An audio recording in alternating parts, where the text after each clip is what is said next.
Welcome to High Truths on Drugs and Addiction, where national experts bring you facts and answers. I'm your host, Dr. Ronit Lev, an emergency and addiction doctor who has served at the White House and still practices on the front lines. Right here on High Truths, you will learn from experts from around the globe and around all aspects of drugs and addiction. To grow this community of information and action, I hope you give us a 5-star review. Come visit me on hightruths.com to learn more about the show or download a free prescription for naloxone. Carrying naloxone for drugs is like carrying an EpiPen for allergies. Today's episode is sponsored by Families Against Fentanyl. FAF is an organization set on attacking the supply chain of deadly illicit fentanyl. To learn more, visit familiesagainstfentanyl.org and sign their petition to declare illicit fentanyl a weapon of mass destruction.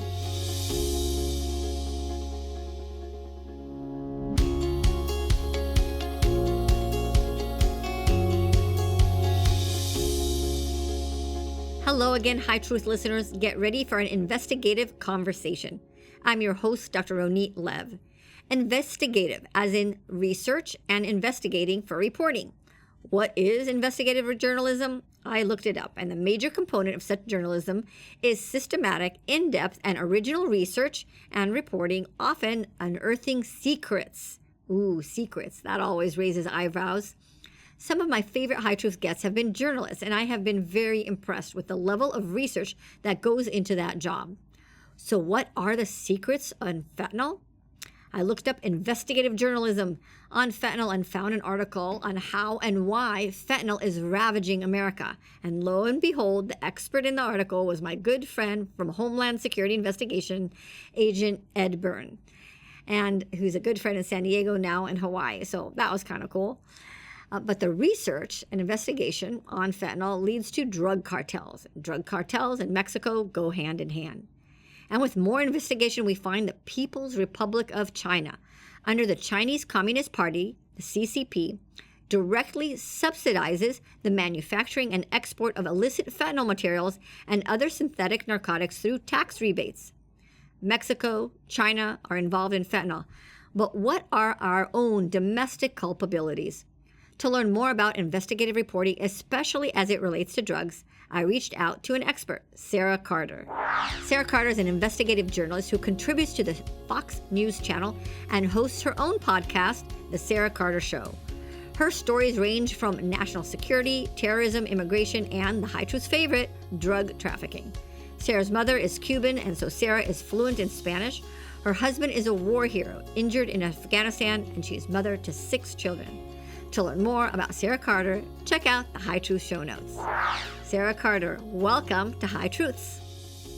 Nice to be with you, Doctor. Thank you so much for having me on. It's such an honor. I'm excited to have you. You've been waiting for a while. You do a lot of great work when it comes to drugs, addiction, fentanyl, and you're an investigative reporter.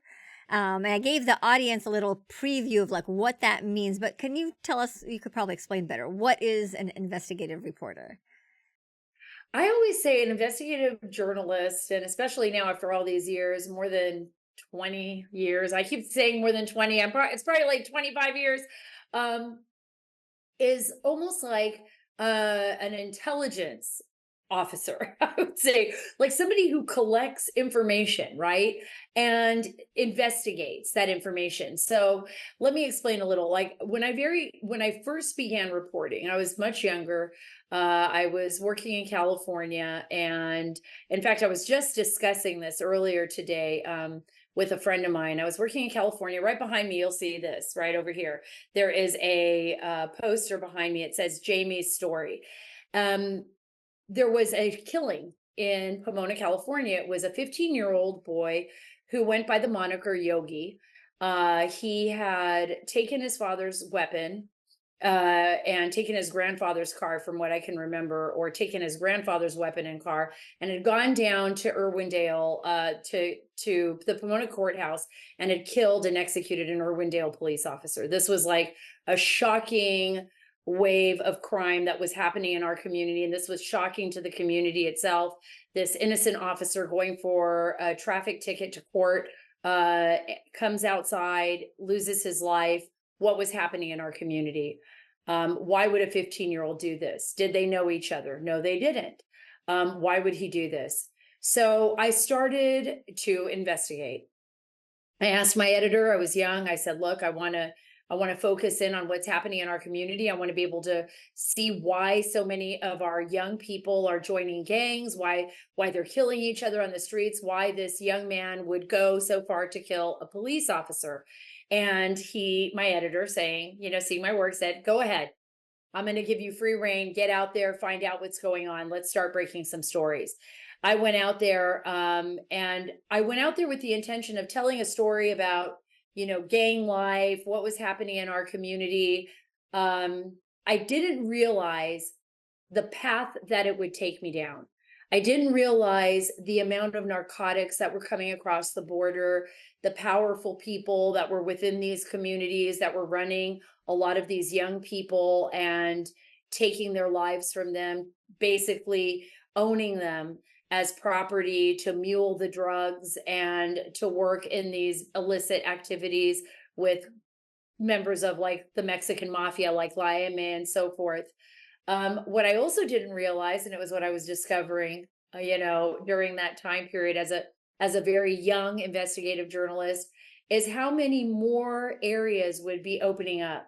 Stories that I never even realized were there. For example, Yogi couldn't read or write, yet he was in high school. How is it possible that a kid that couldn't even read the Jack in the Box, menu was passing his grades all the way through and was in high school? How is that possible? How is it possible that, the school district would have no programs or didn't allocate the money appropriately when it came to just the schools itself? Filthy bathrooms, teachers that weren't teaching, children that were leaving school all day yet somehow graduating and passing tests. I didn't even know what was going on there.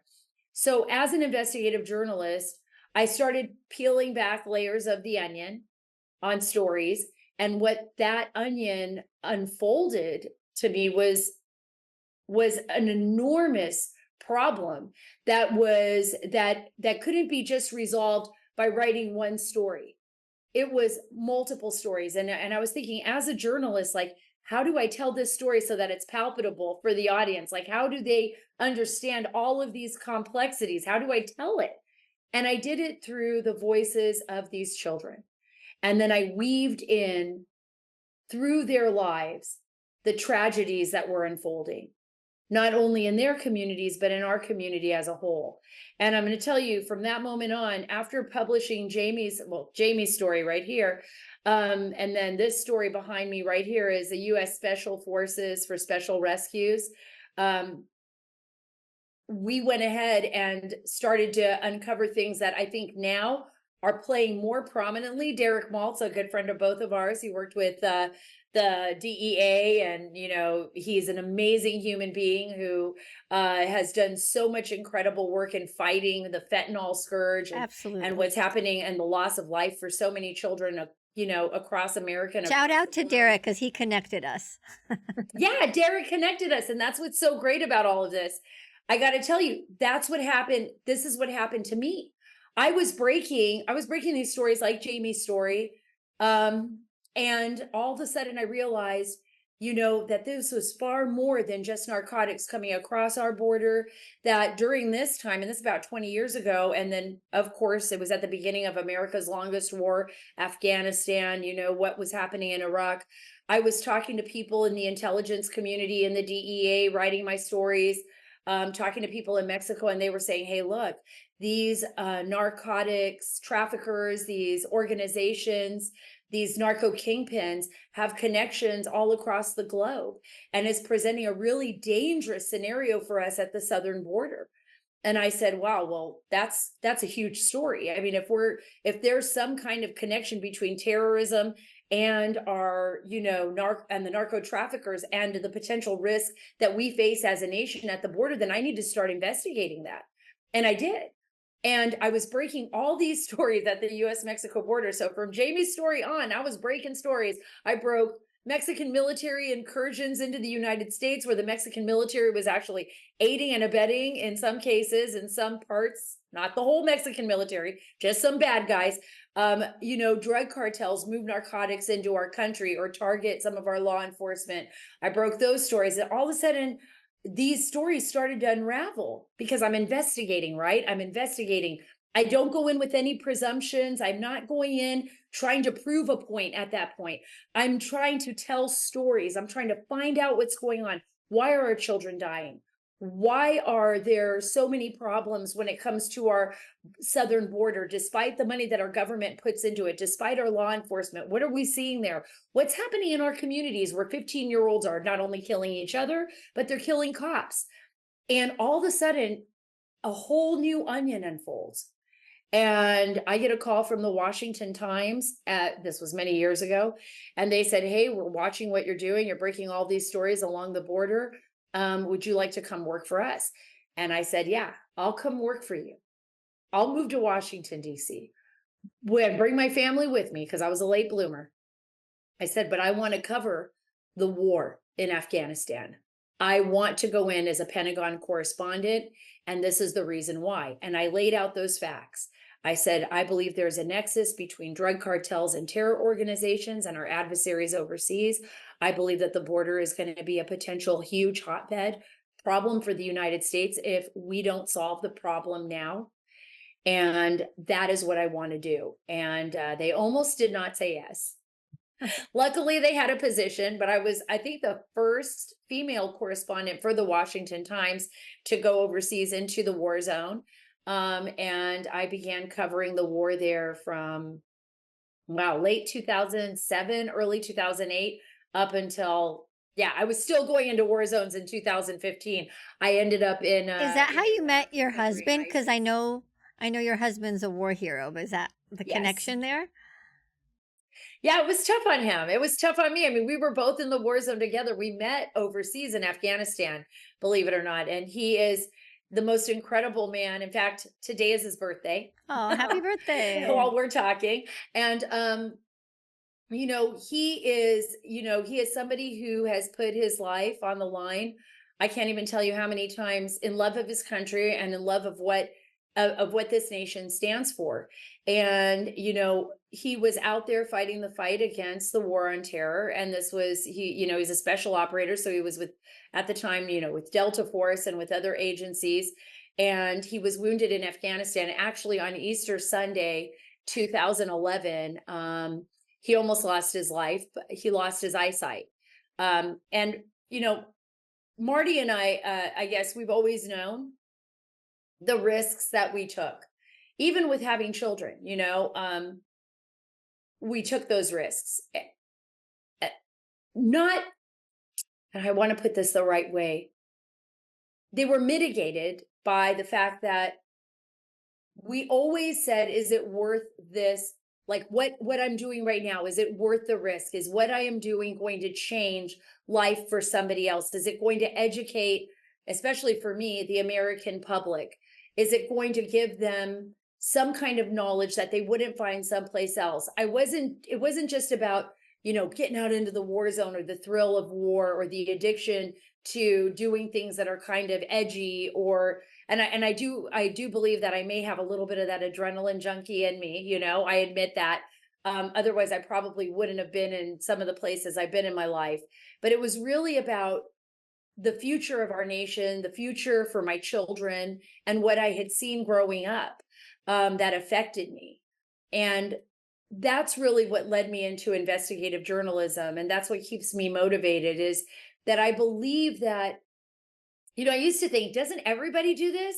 I used to think every other reporter was traveling the world and, going up on Sinjar, going up to cover the war on Islamic State, until I got there. And then I was like, wow, I'm the only woman here with all these men. This is great. It's like dangerous. And then every once in a while I'd run into a female reporter like Kelly Kennedy, or, somebody else that was out there, Lara Logan, or in Afghanistan, or somebody.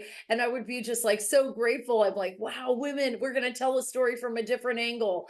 But we had to put everything kind of on the line, and we had to realize every time we went out in the field, whether that was in Mexico covering the drug cartels, or whether that was in Afghanistan covering the rise of the Taliban, and then the fight between the United States and Taliban, and the, the narcotics issues. I covered a lot of that. I covered opioid addiction with women and children in Afghanistan. It was a huge story for me. And a friend of mine, Mary Calvert, who did the photographs, it was absolutely astonishing.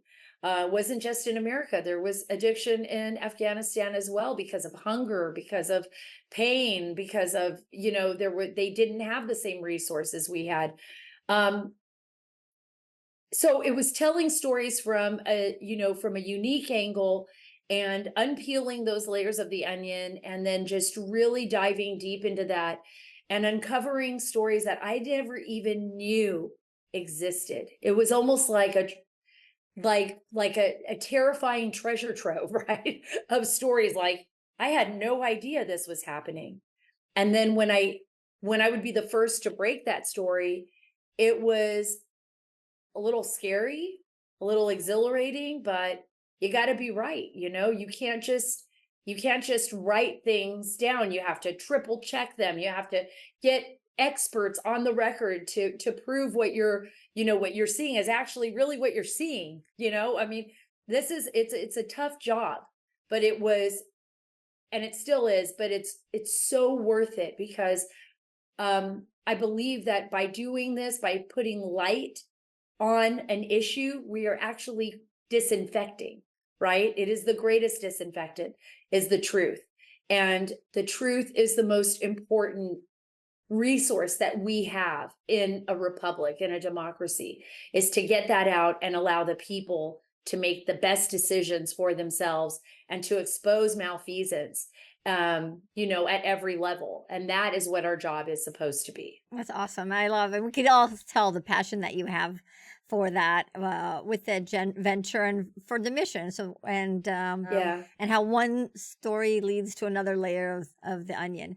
And you've done that, Sara. I kind of like, I'm thinking that I followed you because you started out as a California girl, it sounds like, in the Inland Empire.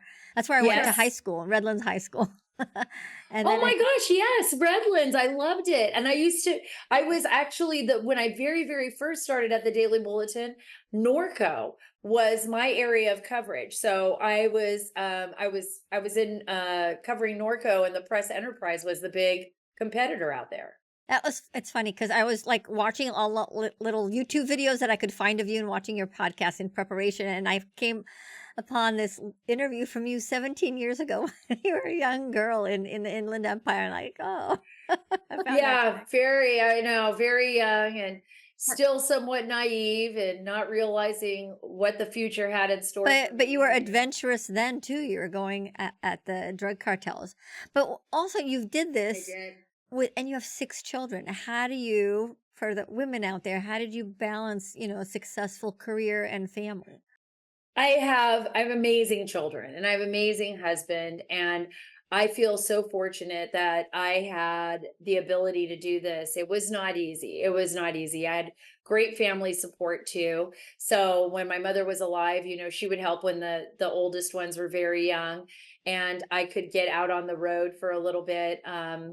And it wasn't easy. I mean, when I first started, I always tell people, I did not come from a family with a silver spoon in my mouth. No, my father passed away when I was 13 years old. We were lucky because he worked for Lockheed Martin. We got to live overseas for a while. I lived in Saudi Arabia for a while, if you want to call that lucky.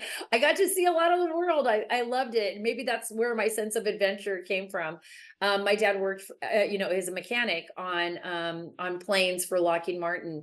And he passed away when I was 13. My mom had to go back to work, as she went back to a factory to work. We lived in Montclair, California at the time. And, that area was definitely inundated, especially in Pomona and other areas with a lot of gang activity.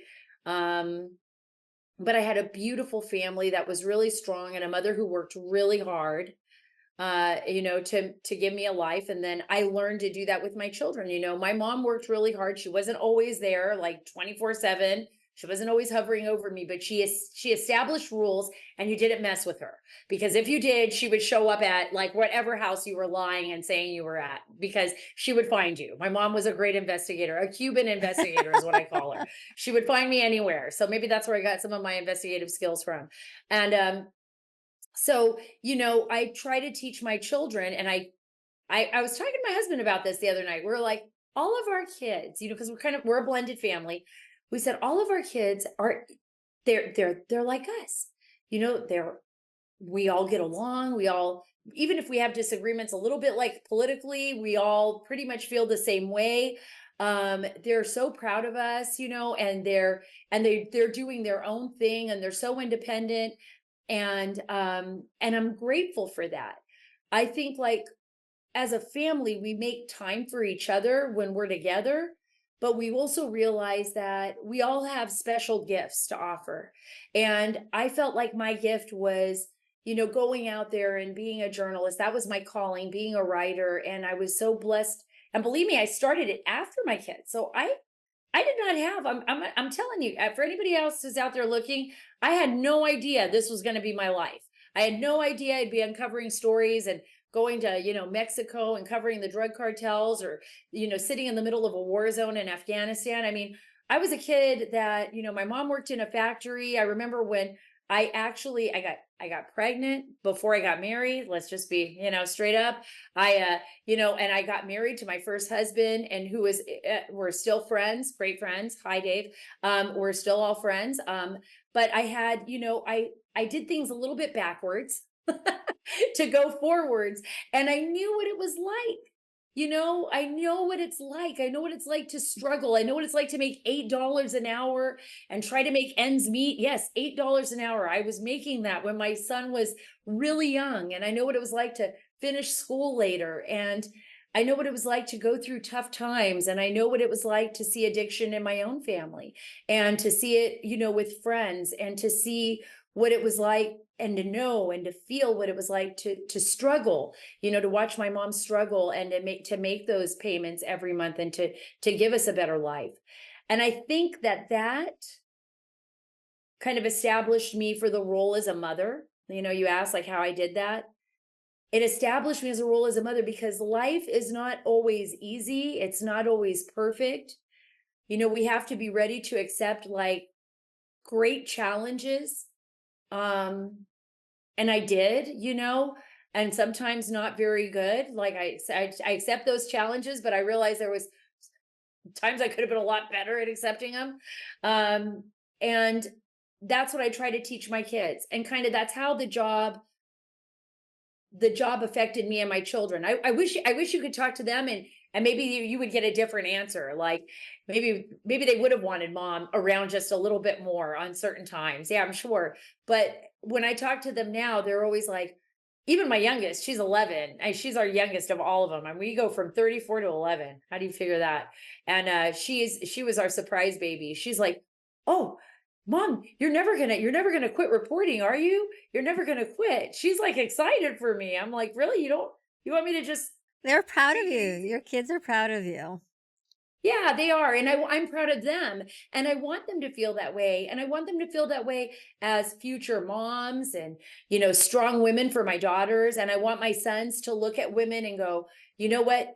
I want to be with a strong, wonderful woman, whatever she decides to do. If she decides to become a doctor, if she decides to be a house mom, if she wants to just garden for the rest of her, be the best gardener in the world. I just think like people should do what makes them, for the most part, happy. But you also have to realize, just as I'm sure doctor, because of what you cover all the time, that life is filled with so many challenges, and we can't expect life to be perfect. And nobody's life is perfect. No one's. I don't care who they are. I don't care if they're Brad Pitt. I don't care how good looking they are, wherever they're from. They do not live perfect lives.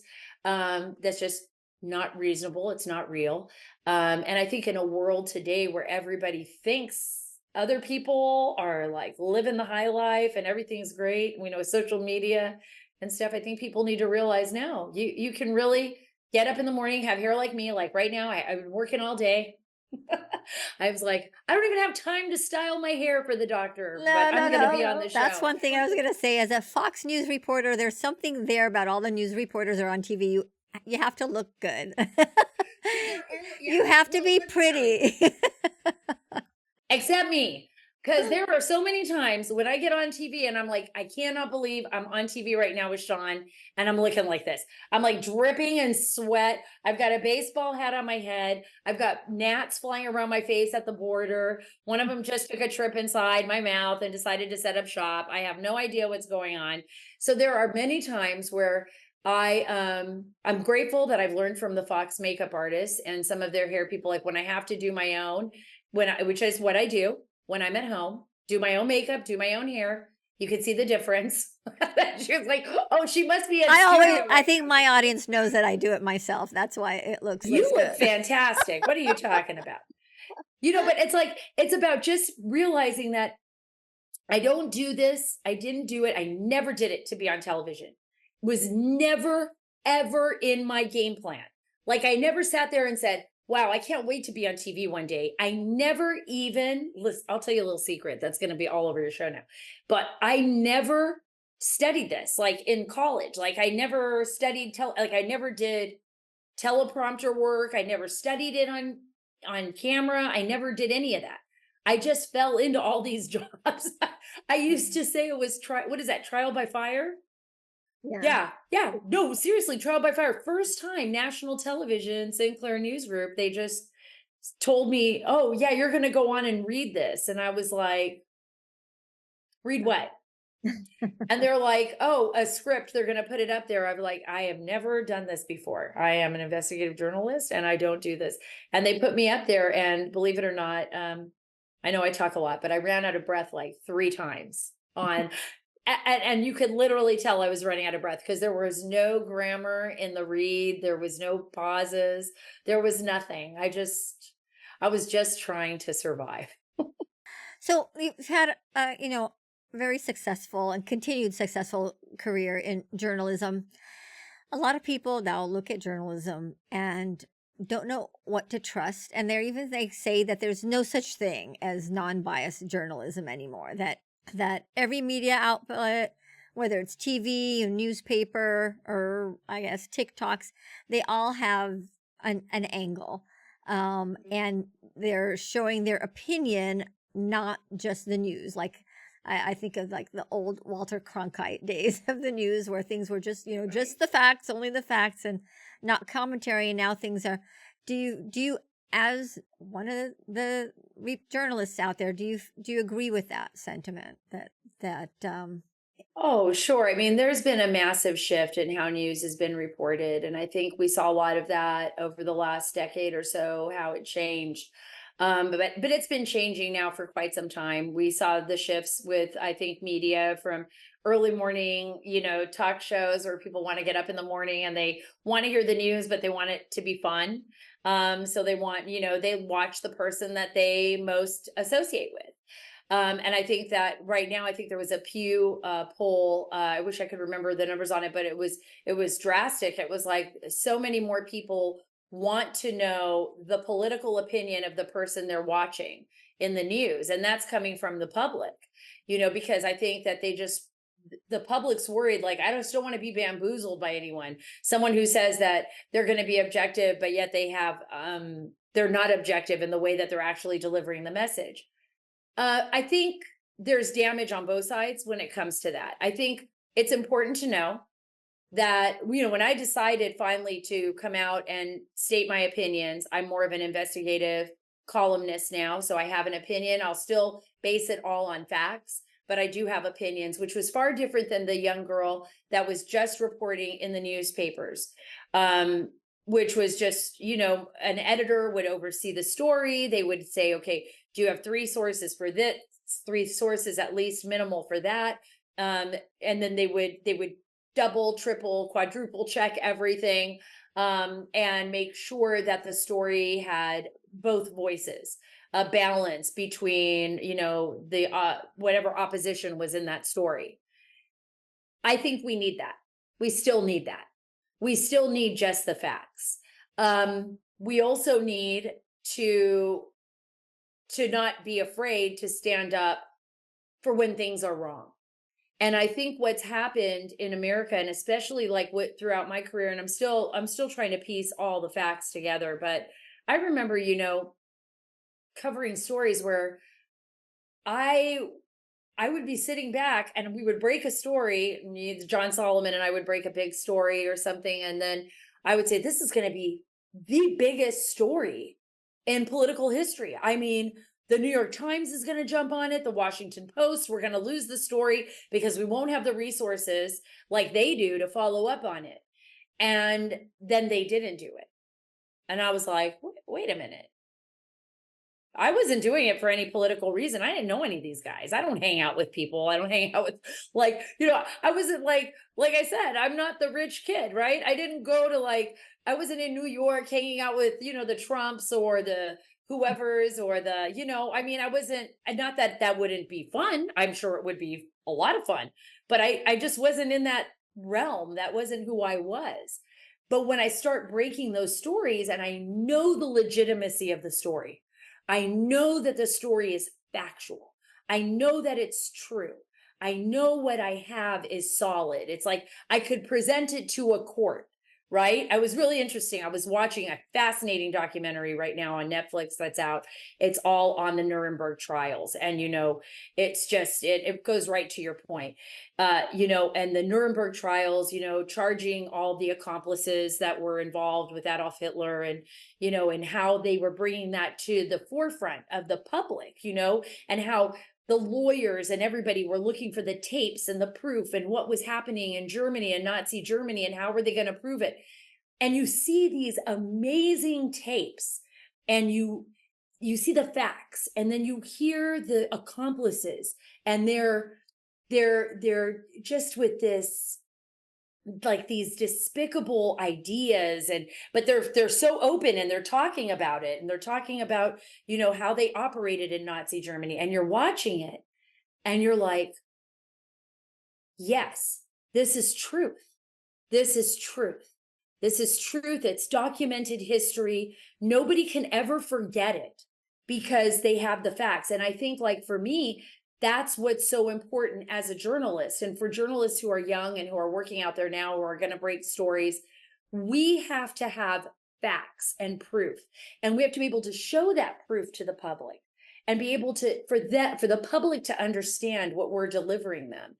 And unfortunately, I think now we've kind of lost our way. I do think the pendulum will swing back.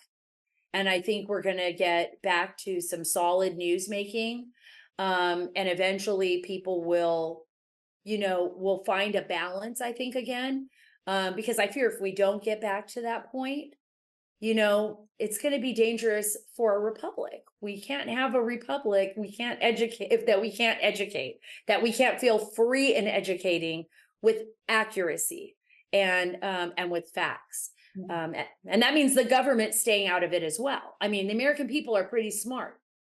We do not need, the purveyors of disinformation controlling. It's interesting that you as a journalist want government out of your business. Me as a doctor, I want government out of my business too. I don't think. Right. Yeah. Right. As a physician, whenever the government plays doctor, it doesn't go well. Right.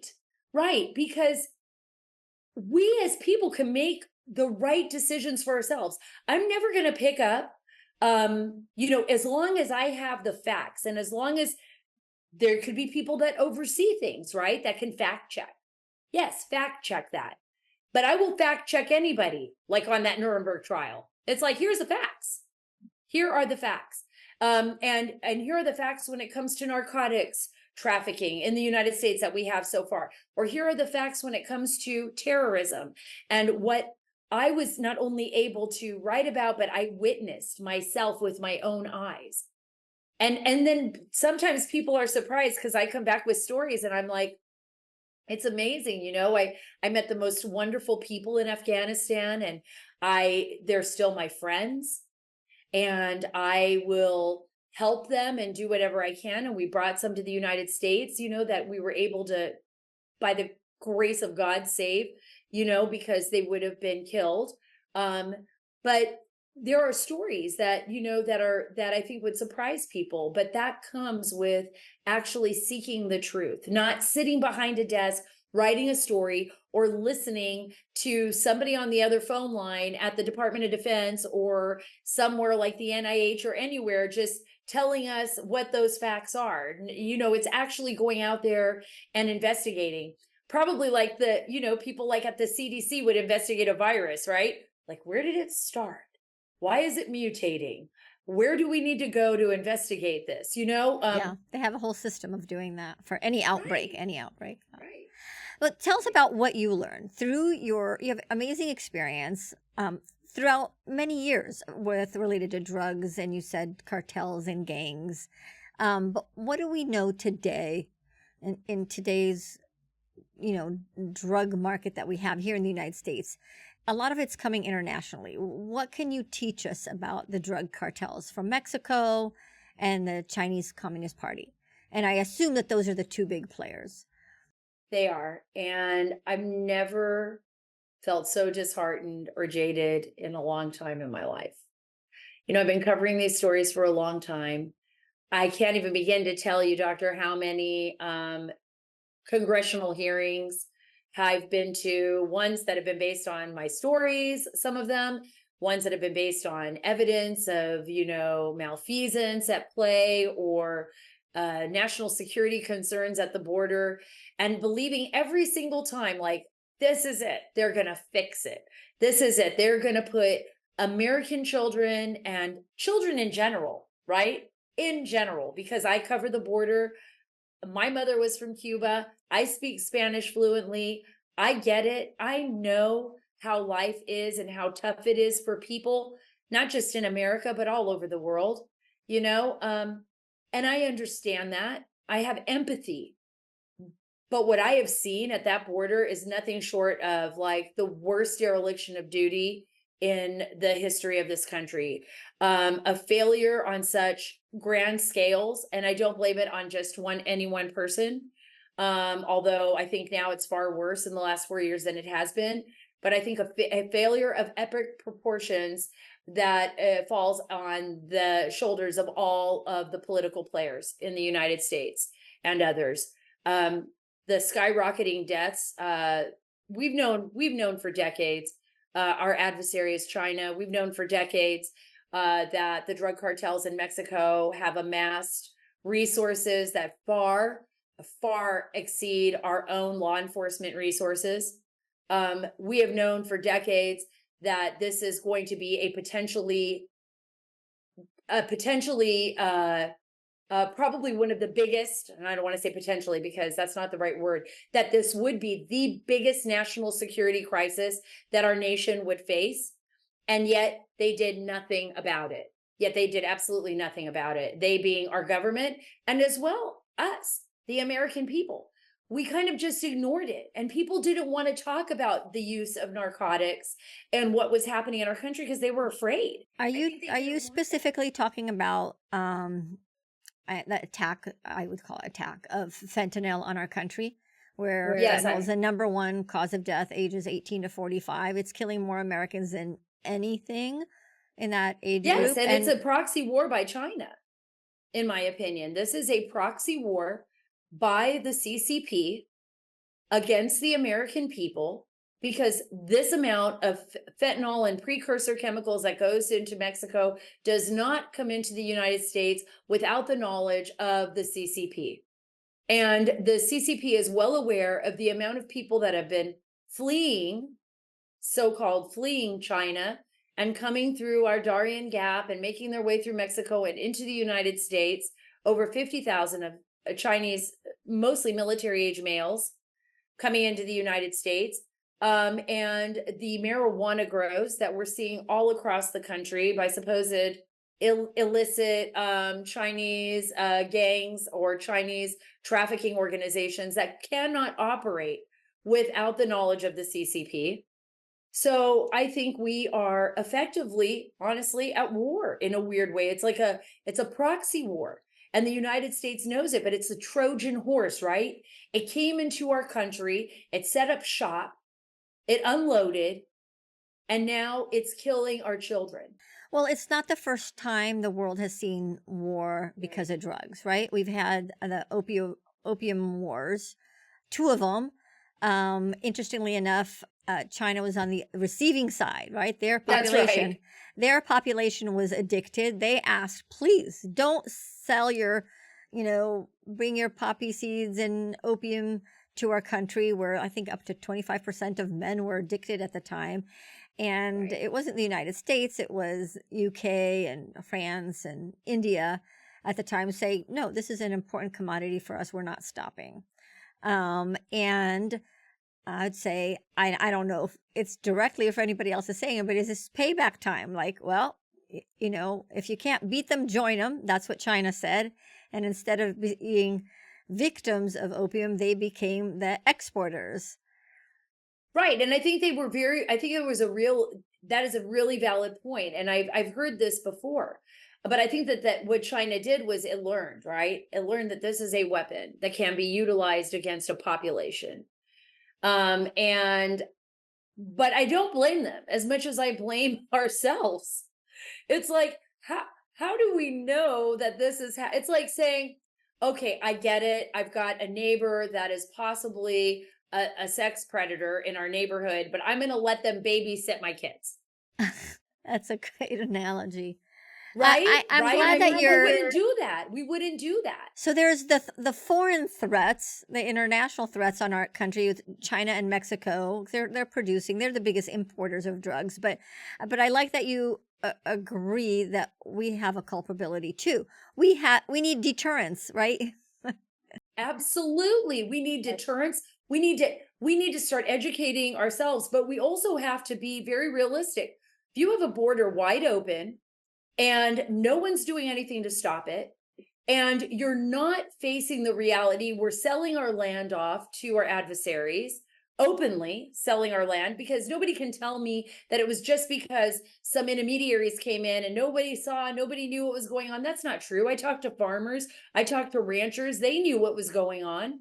If they knew what was going on, our government knew what was going on, because they were complaining. They're like, wait a minute, how how did this guy get all this land right around here? Or, I can't drive around Laughlin Air Base here in Texas, and with binoculars and spyware, and drive around the base without somebody coming up and questioning me. So how did somebody who was a former member of the CCP military buy, 130,000 something plus acres around, the air base? Or in Dakota, how did that happen without anybody knowing? Or how about all the marijuana grows in Maine?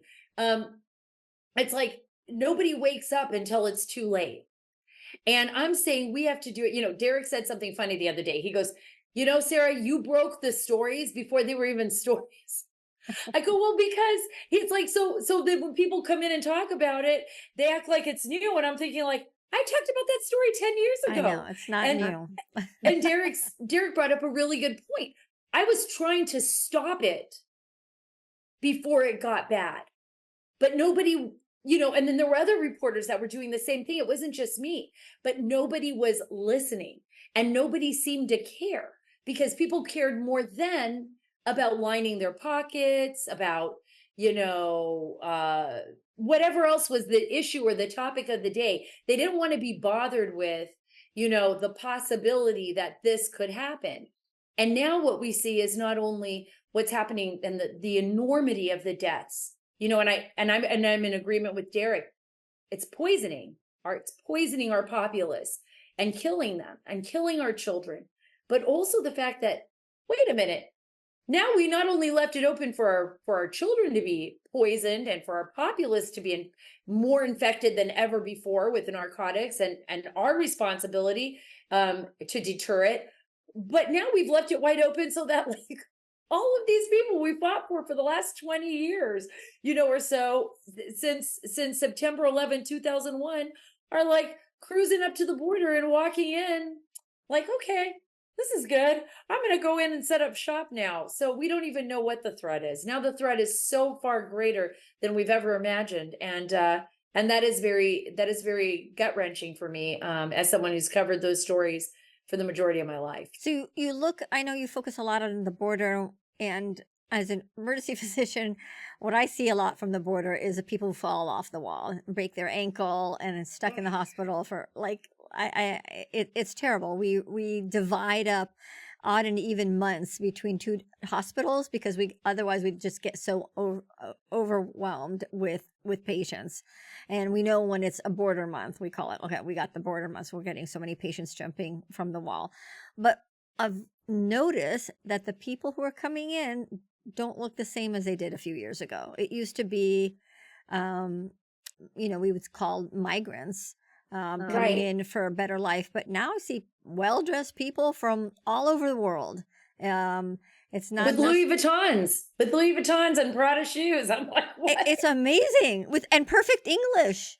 It's so crazy. And I don't think the Americans realize that there's been such a change in who's coming across the border. Yeah, I don't think they have. And you bring up very valid points there. I see it myself. I see it whether they're coming in and they have all their clothes in nice little bags and they're walking across with their flip-flops on the lower part of the river. And I'm just like, holy cow, I don't even own a pair of those shoes. If they're knockoffs, they look fabulous because I don't have a pair of Prada tennis shoes. I don't own those. And also the amount of people that, as we've been reporting on, and you brought up a really important point, people that have broken ankles, that have disease, that have hurt themselves on this long road, or young children who've been abused sexually or physically. And now all of a sudden, they're coming here and your heart is just broken and you're thinking, this policy is just, there's nothing good about it at all, because the healthcare part is also ironic because we're like so careful about COVID. We were so careful about who's coming in for COVID, and now forget COVID. I mean, I'd rather have COVID than influenza these days. It's just a different disease today than it was 4 years ago.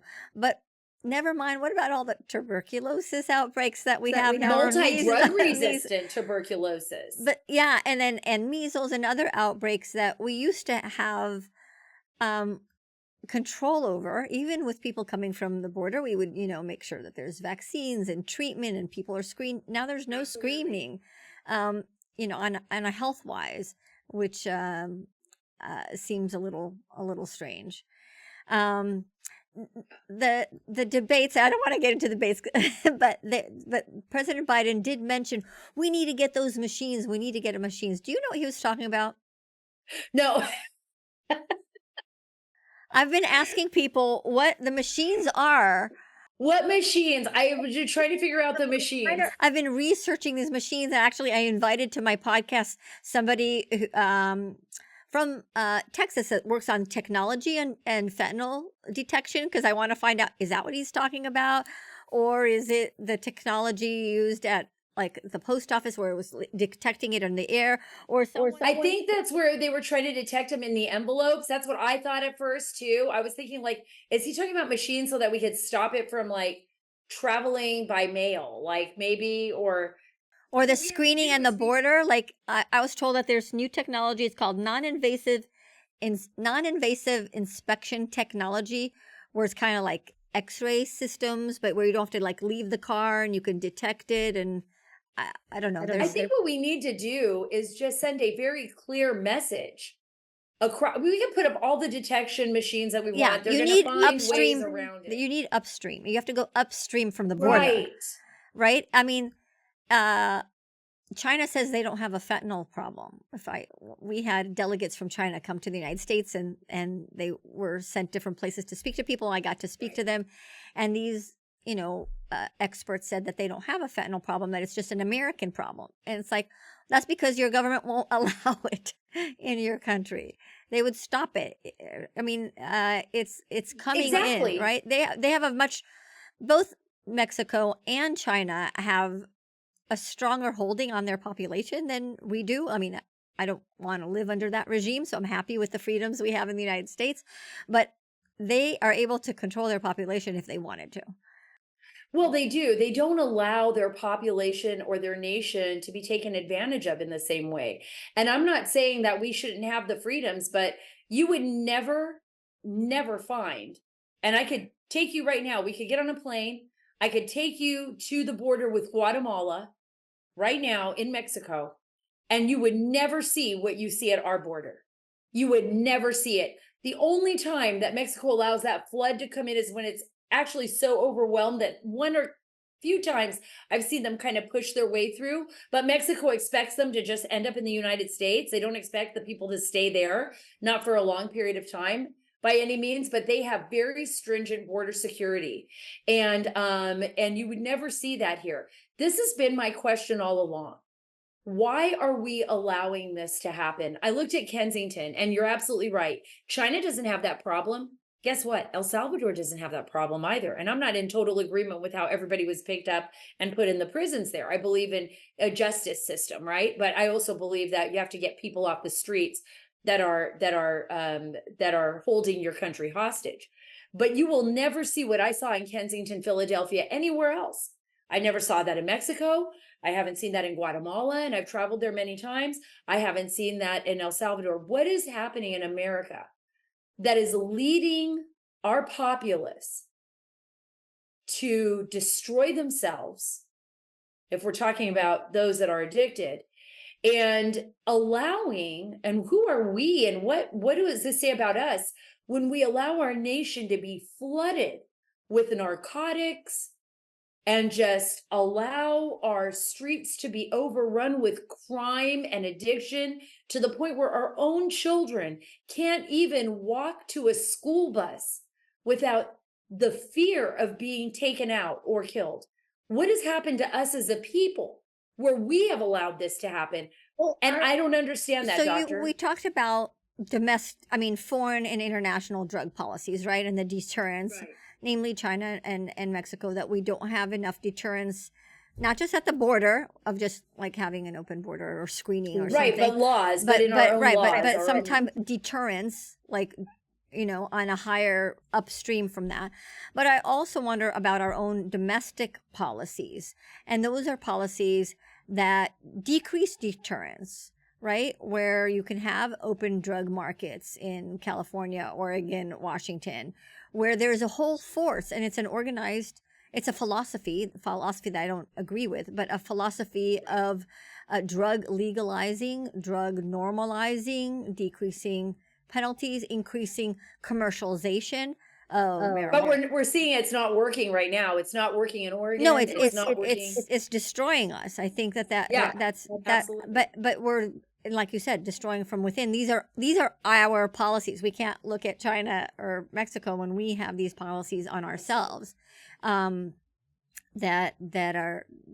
we also have to realize that we've been our populace has been manipulated and lied to in a lot of these cases where we have, district attorneys that are soft on crime, that do not prosecute. I mean, it was interesting. I saw a picture one of my friends posted from San Francisco where it said, remember, anything more than $950 taken from the store is a crime. Like, you're saying, okay, oh, well, I can go in and take up to $950 or whatever. And so that's what's happening. And actually, there's a ballot initiative. I don't know if you heard about it. We have a ballot initiative in California. It's called the Theft, Homeless, Addiction, or Drug Act. And it'll take back Prop 47. So it'll open up. It's a very compassionate, bipartisan ballot initiative. It will pull back Prop 47 that says that you're allowed to steal up to $950, and it'll reopen drug courts to get people treatment. So it would help. So it's wonderful, right? Unfortunately, there are government officials who don't like that, and they're going to put a competing initiative and a poison pill to stop that. But the testimony is that people would come and they'd steal $950, but then they'd do that 30 times. They'd go to the Target store at 30, and each time it's $950, so you can't do it. And it's basically allowing crime. So you've lost the deterrence. And my argument as a physician is when you don't have deterrence, you've lost your compassion. And people saying, oh, we care about these people because they have a problem, so they're allowed to steal and be violent and deal drugs because, well, they have a medical problem. It's like, yes, substance use disorder is a reversible, treatable disease of the brain, but that's not an excuse, and it's not compassionate to then cross a red line and harm other people. You are so right. And I say this all the time. And I mean, from not only from what we're seeing happening in our inner cities, but I mean, is it compassionate to watch people on the streets? My friend Jason Jones, he's with Newsmax, and he sent some videos to all of us, where I had been to Kensington many times in Philadelphia, and this is just one community of many. I've seen it actually here in San Antonio at the airport, where people have been, shooting up fentanyl and using God only knows what other type of enhancement drugs, and it's eating away. It's like crock. It's eating away at their skin, and they're sitting in the middle of the street with half of their thigh exposed to the muscle, all of their flesh eaten away, and they're still shooting up. Is that compassionate? Is that a compassionate way of handling this crisis? Or letting little children walk by and step over the needles on their way to the school bus? Is that compassionate? Or going to the border and, and just the simple act of like watching a child come across that border and start crying in your arms because they had just been raped, or, they had been abused on this long, treacherous journey. Is it compassionate to leave it wide open with no deterrence whatsoever, so that the only benefactors of any of this, the only benefactors are the people selling the drugs, the people selling the children, the people raping, the people committing the crimes, the people who own the, who are able to go into a store and steal $950, and then the entire community loses In-N-Out Burger or Target, because now all of a sudden the stores can't afford to be in the communities anymore. So now the elderly people that live in the community that used to walk to the store can no longer get there. I mean, it's just a nightmare all the way around for everyone. It's like saying it's not compassionate to have rules in your house with your own children. Like, oh no, I just let my kids do whatever they want. That's fine. It's interesting you say that, because I always use that analogy also. It's like, sometimes the best parents are the ones who are strict, and you don't do that because you're angry at your kids. It's because you love them. Right. Because you don't want them to end up, tell you, how do I tell this story without? So it is very hard to raise a kid nowadays. With so much they're exposed to, of course. And I was talking to my children, and in one of the schools that my youngest had gone to, some of the kids that they used to hang out with here, they were telling me, oh, they're smoking cigarettes now. Now they're only 12 years old. The older kids are using crack, cocaine. Like, I didn't even know that at that age, like 11, 12, 13. Do you know what I'm saying? Like, when I heard from the other kids what was happening Actually, to some of these addiction other is a children. pediatric disease. It starts when you're young. People die in middle school, but the exposure to the brain starts in middle school. Exactly. And as parents and as people of this amazing nation where we do have a lot of freedom and we have freedom of choice, we also have the freedom to get up and walk our kids to school in the morning, to the bus stop with other parents, and protect them. We also have the freedom, and I tell people all the time, to go to the school and talk to their teachers and find out what's going on. We also have the freedom to speak up against atrocities, right? It's not like, oh, we have freedom, so we're going to sit back and let everybody do whatever they want to us. We have the freedom to stand up and say, I don't want this in my community. Why does Kensington look like this? This was a beautiful community where people used to, get together and, go be able to go to shops and hang out and get a coffee. And, maybe in the 1950s, it was pretty cool and it was fun. And now it's just decaying. It looks like a nightmare. It looks like something out of a zombie movie. We have the ability as individuals to stand up and do the right thing. So deterrence, yes, we need it, absolutely. But we can't have deterrence if people aren't fighting for deterrence. If we're not like, it's unacceptable. I'm sorry, I'm not going to live in a community like this anymore. You're right. There's upstream what we want done to protect the entire country. And then at the end of the day, it's you and your family, and you have to protect them.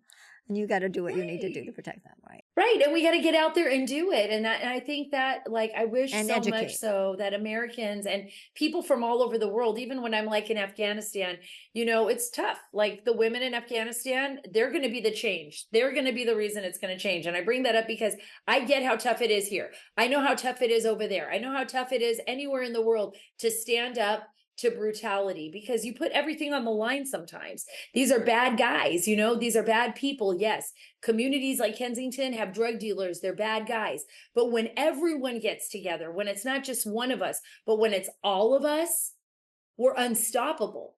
We're unstoppable. Yeah. And that's why I think it's the power of the parents. And I've seen this before in my career when it came to the opioid prescription epidemic. It wasn't the politicians or the doctors who made the big difference. It was the parent victims who rallied together and demanded change from the opioid prescription problem and got that. And we no longer have an opioid prescription problem. Now we have a fentanyl problem. And I follow the parents, like Derek does. I follow the parents. They're my moral compass. And their voice needs to be put together and heard.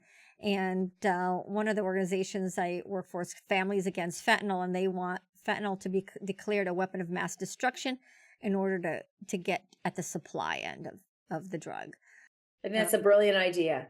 Yeah, to get it. And keep it in the hospitals. It's got to be in the hospitals where it needs to be. A medicine is a medicine. This is illicit stuff. This is not anything that I prescribe for, reducing your shoulder when it's dislocated or doing a colonoscopy. Right. And then the other parent victims I see now are the ones from marijuana. And I don't know if that's some of your breaking stories now, but I see the same thing happening that we did with tobacco, opioids, fentanyl, and it's like it's normalizing drugs. Then we're seeing side effects. Now we're seeing kids with psychosis, and it's just a matter of time before the lawsuits come and that awareness. But I see it's the same parent group whose children are victims of marijuana, that they became psychotic, and with continued use it becomes permanent, or they have cannabis hyperemesis syndrome, and people have died from that. So people say you don't die from marijuana, you do. And I think the foreign force, I don't know how much you know about it, is like if you buy marijuana from a dispensary, is that coming from the United States? Is that U.S. grown, or is that coming from a foreign or illicit grow? How do you even know? Right. How do we even know? And a lot of these are, grown with pesticides that are from other countries that are not adequately overseen by the United States or by the FDA or by anyone. So we have no idea the kind of poison that we are putting in our bodies and our children are putting in their bodies or in their minds. And, this again goes to show how the United States is really fallen behind in making its number one resource its citizens, right? Our government is supposed to be there to protect us. If it does anything, it's to oversee what's going on here. And what we're seeing is, like you said, you use the parents as your moral compass and as what is happening in the country. And we have more and more every single day parents saying, look, my child was smoking pot. I didn't even think anything bad could happen from this. And now they have psychosis. Now they have permanent brain damage. It appears that they are not going to be the same person they ever were before. We're being lied to. We are being lied to. And for those of you who don't believe it, all you have to do is just look at history to see what happened. I mean, even with the smoking industry. Wouldn't it be nice if we learned from history? It would be so amazing. It would be so amazing. I remember talking to my mom, and she used to smoke. My mom, well, she passed away, but and she was an amazing woman, but she smoked and she was an addict, and it became her crutch. And I think it was part of the reason why she died, so young too. Of course, there's a lot of other issues, I'm sure, that come into play. But like before, people used to there were commercials about how great Oh, smoking yeah. was for you and how amazing it was. That's right. 3 out of 4 doctors recommend this brand. Yeah, and when you have a baby, the doctor would just give you a cigarette as soon as you had the And we'd kid. give it to our soldiers, and we'd give it at the mental Right. health institutes, and yeah. And now, Everybody was smoking.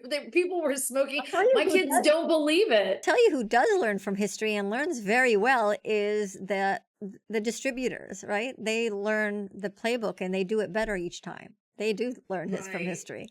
The distributors, and that's like where, people like Derek Maltz and others come into play when they said, like there was stuff. I mean, it's not just about the marijuana, and I wish I could remember, but it was like different things in vaping, and there were other issues with like different over-the-counter type of, I guess, enhancers or relaxers that ended up being like I mean, really like death traps for people, and then but it's like learning from history and not making those same mistakes, but it's also standing up once you know it and saying, okay, wait a minute, what is going on here, and what can we do to stop this from continuing? And I think we have to separate the some of the facts.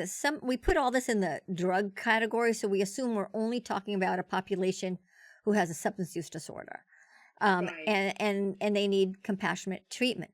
But and sadly, we don't have the data on it. And I think so many years into the fentanyl problem, we would have this data, but not everybody who dies intended to die of fentanyl. Right. And I know that as an emergency physician, when people wake up after naloxone, I'll ask them, what were you taking? And sometimes it's fentanyl and they need help, but sometimes it's like, no, I swear, doctor, I don't use that stuff. I don't. And they meant to take cocaine, or they thought they were smoking marijuana, but there was some fentanyl residue in there. So it's the victims are not always. So the answer is that treatment. We can't treat our way out of it. There is a nefariousness in the other day I was shown a tablet, a white tablet that said Tums on it, a Tums that was fentanyl. It was not. There's a Wow. special Wow, place see in how hell frightening that for is? someone who It terrifies me, and then I think to myself, like, we can't trust, and I have to teach my kids that. I go, you can't take anything anyone gives you as far as medication. It comes from us or the doctor. period. Because we don't know if our kids, like the poor child, that just touched something on the carpet, remember, at the daycare center. Yes, right. And then there's another baby who died renting an Airbnb, who died because they didn't clean the carpet well. And there was fentanyl on the carpet. I was going to ask you a question. I mean, we don't even have numbers of people that have been brought back from Narcan that have like maybe mentally have like now permanently damaged, right? Or do we? We do kind of have, not, I mean, it's not the full data, but nationally, ONDCP has a data that they get from EMS as far as naloxone. So EMS has very good data on each time. So as a matter of fact, I could read you my little thing today I got. Oh, I'd love to hear it. Let's see. This comes out every month, and it's from our San Diego EMS system. And so they count how many people got naloxone, how many, and they look over time. So it actually shows me that it's gone down over the past year, the number of naloxone given. In San Diego. Yeah. So they have, between July 1st, 2023 and July 1st, 2024, 1,573 patients and 1,863 Narcan, so more. And then you could see like over time, July to July, actually last July was down, this July is down, but for over the year, it's kind of gone a little bit less. So that's like, it's a snapshot, but it gives you a basic trend. So I think we kind of we do have that. But so the data that we don't have is of all those people who were woken up with naloxone, how many of them intended to use fentanyl and how many of them were tricked, right?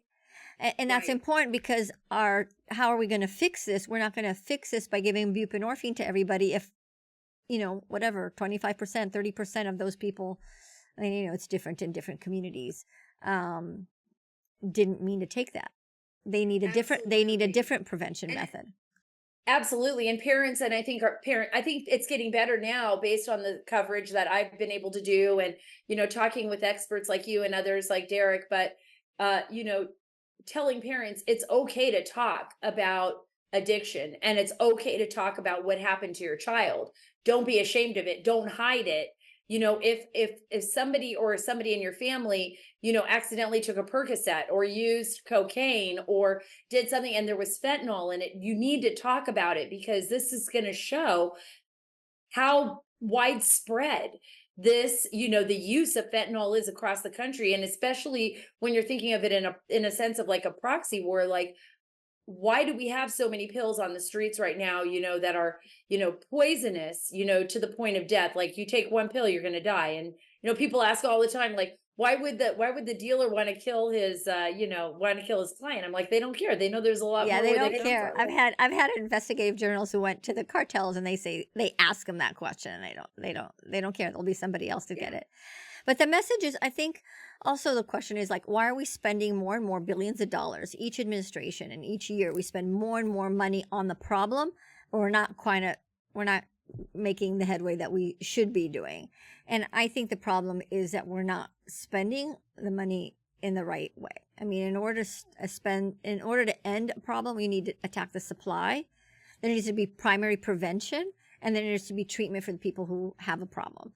And so we're doing really great as far as treatment and harm reduction, and we could get into that. But we've moved away from primary prevention. We have moved away from teaching our children that life is hard and there are other ways to deal with adversity rather than going for drugs. Yes, and that adversity is okay. Adversity makes you a better person.